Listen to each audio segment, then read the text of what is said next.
The thing about this ministry, I grew up in it.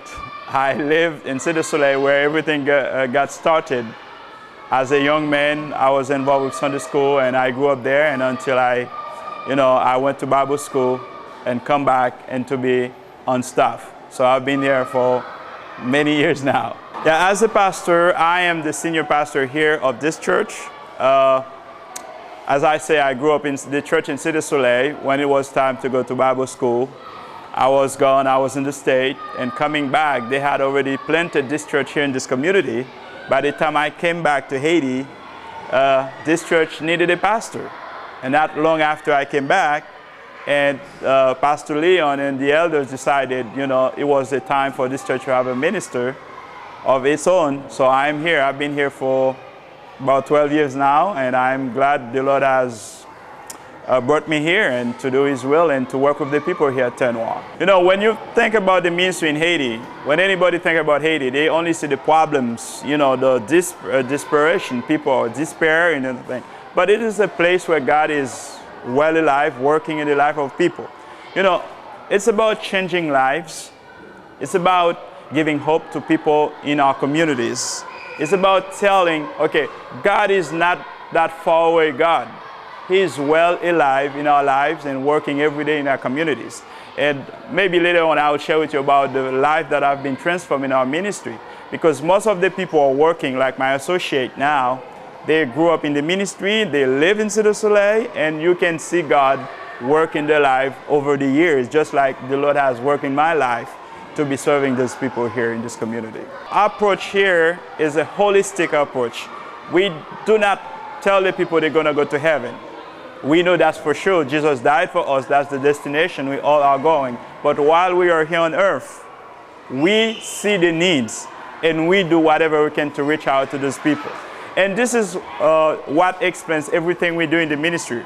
Whether schools, our schools in every communities, giving water to the people, or sharing food when we have food, every single thing we do. We don't do it because we want to be in the social, but we do things as Christian people. We teach the Word of God, but we also see their need for the present moment, and we're trying to do something to make a difference.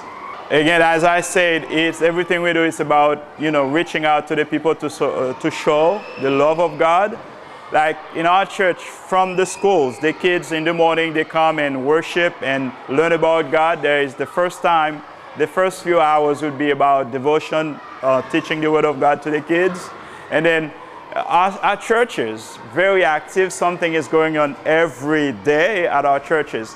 But like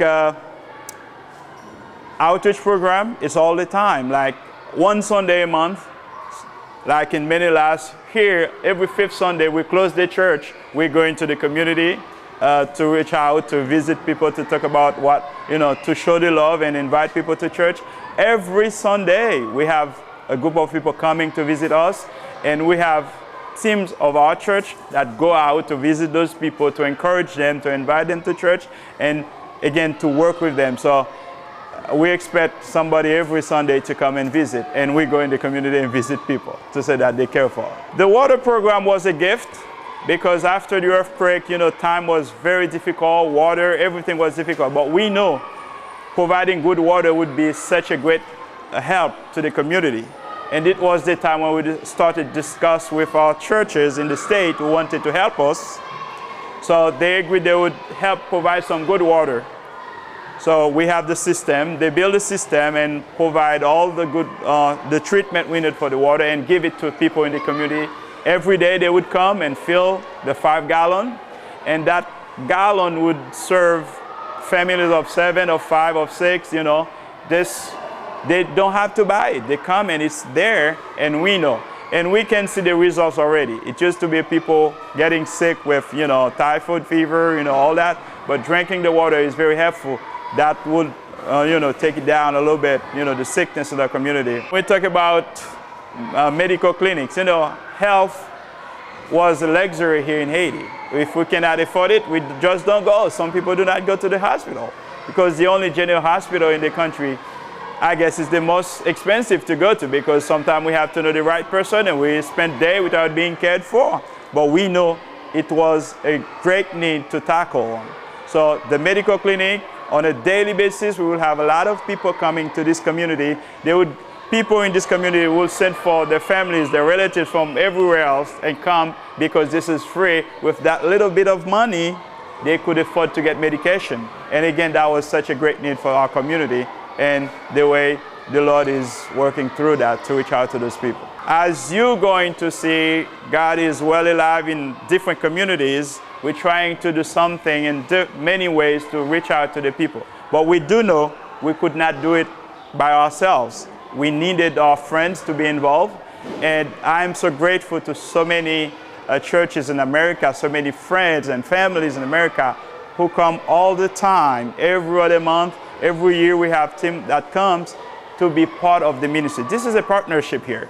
It's not us doing it. It's a partnership between God, us Haitian leaders, and churches and friends and families in America.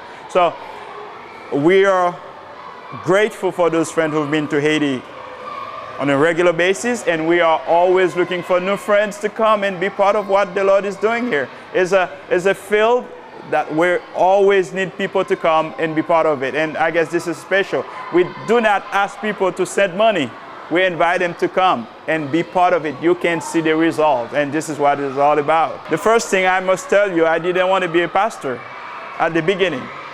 You know what? Because I wanted to live my own life until God told me He wanted me to be somebody else, to be an instrument in His life. Now, I cannot think about anything else I would do with my life, where I'll feel more joyful every day. So why am I doing this? Because I guess this is the purpose of my life. And this is the greatest call for my life, to preach the gospel, to touch those people's lives, and to be in the community. You know, this is the greatest thing somebody can do in his life. It is soaring for eternity. I'm investing for eternity, and this is it. As I said, this is a partnership, but one side of the partnership I want you all to know. When you come to Haiti as a missionary, short-term missionary, your life will be blessed, and so many testimonies of people who come just to be a missionary for a week, but they know their life also have been touched. So when I invite friends to come, this is a great experience. You can come and say and be part of it. But I know if you come, your life will change forever.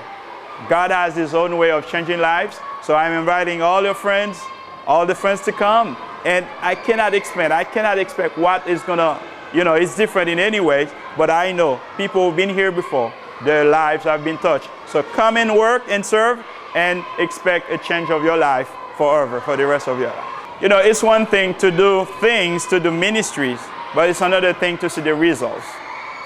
I'm humble whenever I'm talking about what the Lord is doing in this community. The people, many people in our different communities who are on staff are people who pretty much grew up in our ministry. And they are also people who live in Cirque du Soleil. Seeing people in this community who think, okay, there is no hope, life is so, it's a poor community. But I have seen people who grew up in these communities who are on our staff, who've become people very involved in our churches. Let's say, for example, we have people who live together. They don't come to church, and they live together, they have children in the community. But once they start coming to church,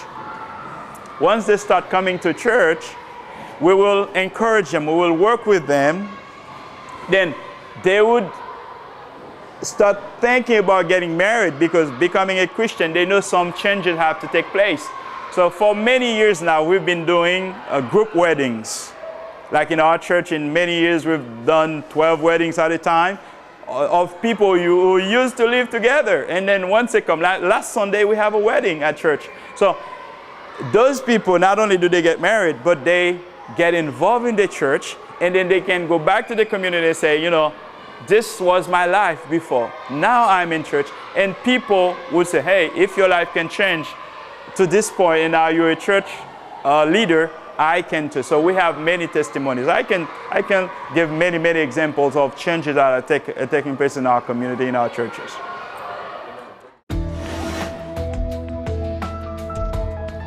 If you know of a ministry that we need to know about, please give us a call, 888-641-8606, or take a look at our website, revelationstv.org.